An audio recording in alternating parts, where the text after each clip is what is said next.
Video में हमने asexual reproduction में बर्डिंग एंड फिशन के बारे में पढ़ा। इस पर्टिकुलर वीडियो में हम पढ़ेंगे और जो दूसरे एसेक्सुअल मोड्स ऑफ रिप्रोडक्शन है उनके बारे में, और हम जो डिस्कस कर रहे हैं वो क्लास 10th का टर्म 2 का टॉपिक डिस्कस कर रहे हैं, that is how do organisms और animal reproduce. So here the third method of asexual reproduction is regeneration. The process of getting back of full organism. The process of getting back of full organism from the body parts of the parent individual is called regeneration. कहने का मतलब है getting back, दोबारा से बन जाना is regeneration. नाम भी यही कह रहा है, री मतलब दोबारा, जनरेशन का मतलब है जनरेट होना, प्रोड्यूस होना, डेवलप होना, यानी कि the getting back of the organism. अब गेटिंग बैक किससे होगा, किससे बनेगा organism? Parts of parent organism, यानी कि पेरेंट ऑर्गेनिज्म के पार्ट्स से ही दोबारा से रीजनरेट होगा, रिप्रोड्यूस होगा। Regeneration is carried out by specialized cell. Regeneration specialized cells की सहायता से होता है and these cells are known as stem cells. In cells को हम क्या बोलते हैं? Stem cells. इनमें proliferate होने की ability होती है। These cells proliferate and make large number of cells, यानी कि इनमें लगातार डिवाइड होने की एबिलिटी या कैपेबिलिटी होती है, और ये क्या करती हैं, उस ऑर्गेनिज्म को दोबारा से पूरा बना देने की क्षमता रखने वाली सेल्स होती हैं। This change in organized sequence is called development.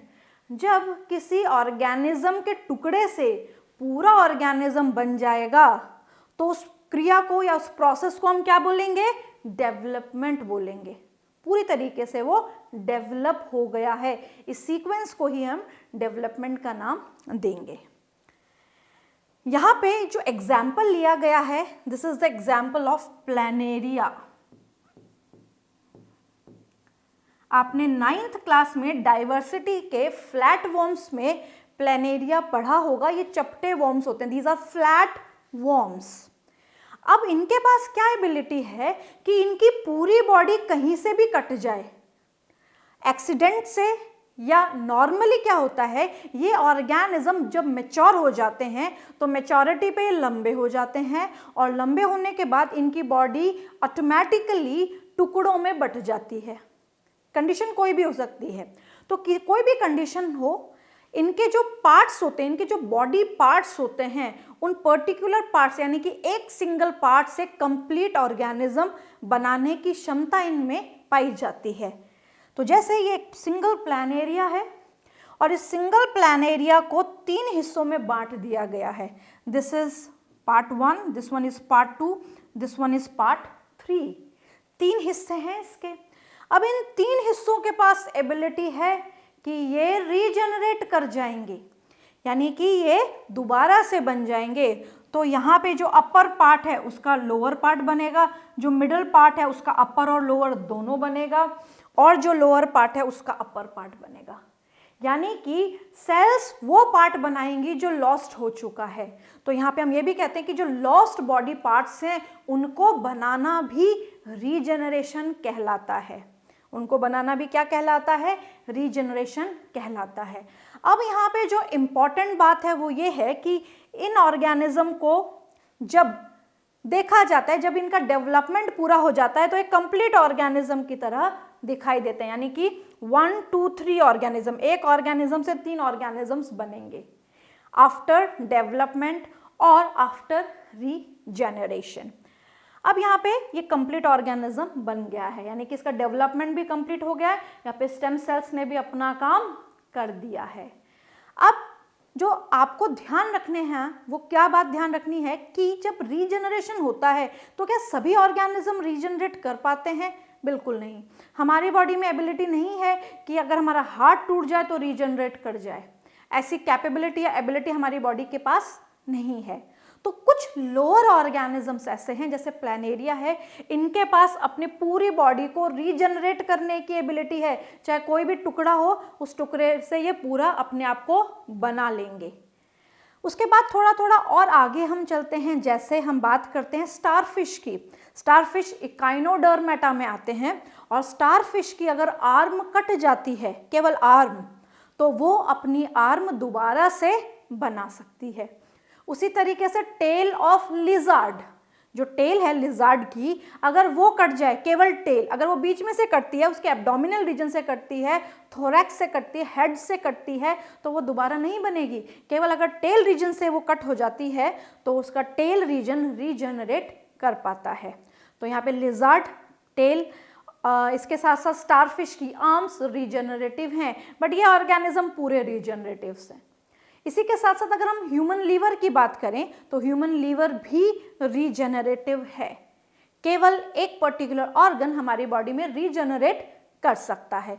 तो रीजनरेट का मतलब है getting back of full organism, तो दोबारा से ऑर्गेनिज्म का बन जाना या लॉस्ट बॉडी पार्ट्स का दोबारा से रिपेयर हो जाना या रिप्लेस हो जाना। रिप्लेस वर्ड यहाँ पे एग्जैक्ट नहीं बोलेंगे, केवल getting back of full organism एक एग्जैक्ट इसके लिए टर्म है जो रीजनरेशन के लिए दी जाती है। Next is fragmentation. यहां पे फ्रैगमेंटेशन अपनी खुद परिभाषा दे रहा है, फ्रैगमेंट में डिवाइड होना। फ्रैगमेंट का मतलब होता है पीसेस, ऑर्गेनिज्म का पीसेस या फ्रैगमेंट्स में डिवाइड होना। In this process an organism breaks up into 2 or more fragments and each fragment develop into an adult organism। ये ऐसा रिप्रोडक्शन है जिसमें ऑर्गेनिज्म की बॉडी टुकड़ों में बट जाती है, 2 या 2 से ज़्यादा, और हर टुकड़ा एक कंप्लीट ऑर्गेनिज्म बना लेता है। ध्यान रखने इसमें यह है कि जब फ्रैगमेंटेशन होता है तो उसमें किसकी मदद ली जाएगी? रीजेनरेशन की। यानी कि यहाँ पे भी स्टेम सेल्स अपना काम करेंगी और जो भी पार्ट जहाँ से भी ऑर्गेनिज्म फ्रैगमेंट हुआ है वो उस पर्टिकुलर बॉडी पार्ट को कंप्लीट ऑर्गेनिज्म में कन्वर्ट कर देंगी। So here the example of fragmentation is spirogyra. So this is spirogyra. अब ये जो स्पायरोगैरा है ये 2 टुकड़ों में यहाँ पे बट गया, तो यहाँ से जब इसको काटा गया, यहाँ से इसको कट किया गया, तो इसका ये वाला पार्ट भी एक ऑर्गेनिज्म बनाएगा और ये वाला पार्ट भी एक ऑर्गेनिज्म बनाएगा। और जब ऑर्गेनिज्म बनेगा तो किसकी सहायता से बनेगा? रीजेनरेशन की सहायता से बनेगा। और रीजेनरेशन किसकी सहायता से होता है? स्टेम सेल्स की सहायता से किया जाता है। So here in this process an organism breaks up into 2 or more fragments। अगर ये 2 से ज़्यादा फ्रैगमेंट में डिवाइड हुआ होता तो यहाँ पे मान लीजिए एक ऑर्गेनिज्म है और उसको हमने 3 टुकड़ों में या 4 टुकड़ों में बांट दिया, 1 2 3 4, तो हर टुकड़ा एक नया ऑर्गेनिज्म बनाने की एबिलिटी रखता है। अब ध्यान जो आपको रखना है, मैं बार बार एक ही बात रिपीट कर रही हूँ, फ्रैगमेंटेशन में जो कंप्लीट करने वाला प्रोसेस है दैट इज रीजेनरेशन, और यहाँ पे जो एग्जाम्पल है दैट इज स्पायरोगैरा। एग्जाम्पल पे बहुत ज़्यादा फोकस करना है क्योंकि ये 1 मार्क में पूछे जा सकते हैं कि फ्रैगमेंटेशन किन ऑर्गेनिजम्स में होता है, बडिंग किन ऑर्गेनिजम्स में होती है, रीजेनरेशन किन ऑर्गेनिजम्स में होता है, तो ये सारी चीज़ें याद रहनी चाहिए। Next is spore formation. Spore formation important इसलिए है क्योंकि कई बार इस पे क्वेश्चन आया हुआ है। इस पे 1 मार्क क्वेश्चन भी आ सकता है, 2 मार्क्स और 3 मार्क्स, किसी भी तरीके का क्वेश्चन इस पे पूछा जा सकता है। It takes place in fungi. Spore formation किस में देखा जाता है? फंगी में देखा जाता है, यानी कि फंगस में देखा जाता है। मल्टी सेल्ड ऑर्गेनिजम्स हैं। फंगस क्या है? मल्टी सेल्ड ऑर्गेनिजम्स हैं। The thread-like structure that develop on the bread are the hyphae of the bread mold. सबसे पहले हम क्या पढ़ रहे हैं? स्पोर फॉर्मेशन पढ़ रहे हैं, और स्पोर फॉर्मेशन में जो एग्जाम्पल हम पढ़ रहे हैं दैट इज ब्रेड मोल्ड और राइजोपस। एक ब्रेड है, वो हमने 8-10 दिन तक खाई नहीं और वो बाहर रह गई फ्रिज के। अब जो ब्रेड फ्रिज के बाहर रह गई है उसको अगर हम देखेंगे, पैकेट से निकालेंगे, तो उसके ऊपर काले काले रंग की फंगी हमें दिखाई देगी। उस फंगी को जब हम माइक्रोस्कोप में देखेंगे तो वो ऐसे दिखाई देगी, और जो ब्रेड पे लगी हुई फंगस होती है उसको नॉर्मल लैंग्वेज में ब्रेड मोल्ड कहा जाता है, और इसकी बायोलॉजिकल टर्म है राइजोपस। तो जो राइजोपस है वो कैसा दिखाई देता है और वो किस तरीके से रिप्रोड्यूस करता है, उस रिप्रोडक्शन को ही स्पोर फॉर्मेशन बोला जाता है। यहाँ पे हम ये वाला एग्जाम्पल ले रहे हैं, ऐसे बहुत सारे एग्जाम्पल्स हैं। यानी कि स्पोर फॉर्मेशन ऐसा नहीं है कि केवल ब्रेड मोल्ड में होता है, दूसरे एग्जाम्पल्स भी हैं, बट यहाँ पे जो 10th क्लास के हिसाब से जो एग्जाम्पल्स से हम डिस्कस करें दैट इज ब्रेड मोल्ड और राइजोपस। अब जब हम फंगस को माइक्रोस्कोप में देखते हैं तो हमें ऐसी दिखाई देती है। सबसे पहले फंगस का जो स्ट्रक्चर है वो थ्रेड जैसा है, ऐसे लगता है कि धागे के साथ एक बलून लगाया हुआ है। बिल्कुल एग्जैक्टली ये वैसा ही दिखाई देता है।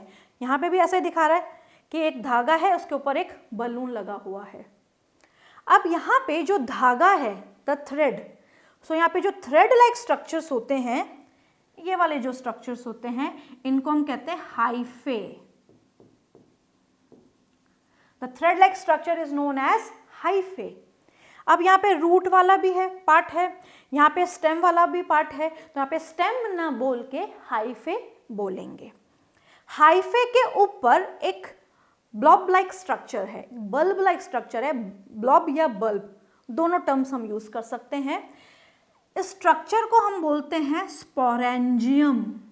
This particular structure is known as sporangium. इसको स्पोरेंजियम बोला जाता है।